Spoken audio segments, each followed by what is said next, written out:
ဂွီနီဗီယာရဲ့ချောင်းလီစကင်နဲ့ဒိုင်ရော့ရဲ့ဂိုင်းစကင်တွေကရောဒိုင်မွန်3ဖောက်ဖို့တန်ရဲ့လား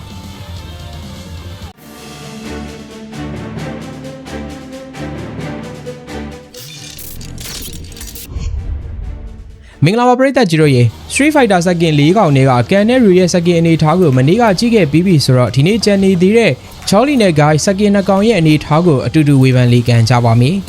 ပထမဆုံးပူဇော်တိုက်တဲ့ပေါင်တန်လေးတွေကနေချက်ပီဘွားရောက်သွားတဲ့ဂွီနီလေးရဲ့ချောင်းလီစကင်ကနေအရင်စားကြည့်ကြပါမယ်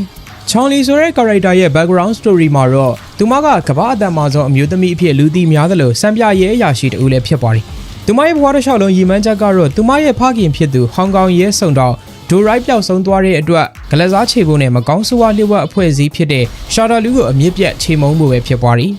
ချောင်းလီစကင်မှာစကင် main ကာလာအဖြစ်အပြာရောင်ကိုအများဆုံးသုံးထားတာတွေ့ရပါတယ်Basic အတက်ရဲ့ထိုးချက်ကန်ချက်တွေမှာဆိုရင်အနီရောင်နဲ့အဖြူရောင် splash effect တွေထွက်လာတာကိုတွေ့ရပြီး passive ပြည့်တဲ့ basic အတက်မှာတော့ power ဘောလုံးနဲ့ခုန်ထုတာကိုတွေ့ရပါတယ်ဘလို့ပဲဖြစ်ဖြစ် chubby ပေါင်လုံးလေးတွေနဲ့စကတ်အတူလေးကတကယ်ကိုလိုက်ဖက်နေတာပါ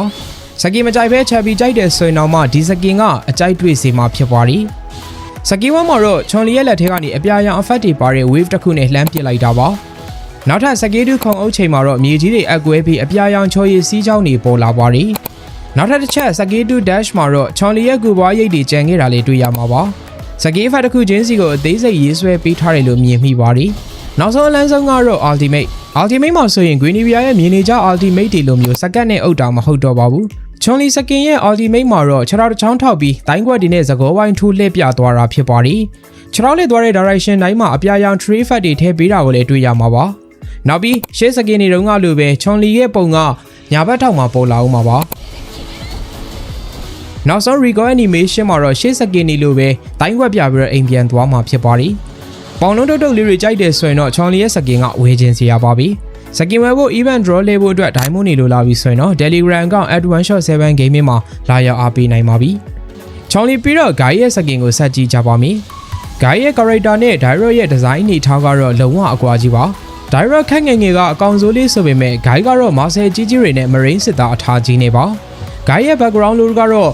Guy က American Air Force ရဲ့တပ်သားတစ်ယောက်ဖြစ်ပြီး Marshall ကိုတော့သူ့ရဲ့ senior Nash စီကနေပြီးတော့တင်ယူခဲ့တာဖြစ်ပါတယ်။သူ့ဆရာ Nash ကို Shadow Loop ဆိုတဲ့ဖွဲ့စည်းကတတ်သွားပြီးတဲ့နောက်မှာလက်စားချေဖို့အတွက် Street Fighter လောကတွေကိုရောက်လာခဲ့တာဖြစ်ပါတယ်။ Second design ဘိုင်းမှာတော့ Guy ရဲ့ character ပုံစံကိုအတိအကျလုပ်ထားပြီးတာကိုတွေ့ရမှာပါ။ In-game effect တွေမှာတော့ basic attack တွေမှာလက်သီးထိုးချက်နဲ့ခြေကန်ချက်တွေကိုတွေ့ရမှာဖြစ်ပြီး Mirror Tree effect တွေထည့်ထားတာကိုလည်းမြင်ရပါလိမ့်မယ်။စကေးတူပလင်းလိုက်တဲ့အချိန်အနောက်က Shadow effect တွေကလည်းတော်တော်လေးမိုက်ပါတယ်။ဂိုင်းစကင်မှာတကယ်သဘောကျစရာကစကေးရီရော basic attack မှာရောလက်သီးနဲ့ခြေထောက်တွေပဲတုံးသွားတာပါပြီ။ Guinevere ရဲ့ချွန်လီနဲ့ Dairo ဂိုင်းစကင်နှစ်ကောင်ကိုရှင်ကြည့်ရမယ်ဆိုရင်တော့ကျွန်တော်ရဲ့ personal အမြင်အရဂိုင်းကိုပို့ပြီးတော့သဘောကျမိပါတယ်။ညိုကီတို့အနေနဲ့ရောဘယ်စကင်ကိုရွေးပြမလဲဆိုတာ comment မှာဆွေးနွေးခဲ့ကြပါဦး။ဒီနေ့ဗီဒီယိုလေးကတော့ဒီလောက်ပါပဲ။အဆုံးထိကြည့်ရှုပေးလို့ကျေးဇူးအများကြီးတင်ပါတယ်ခင်ဗျာ။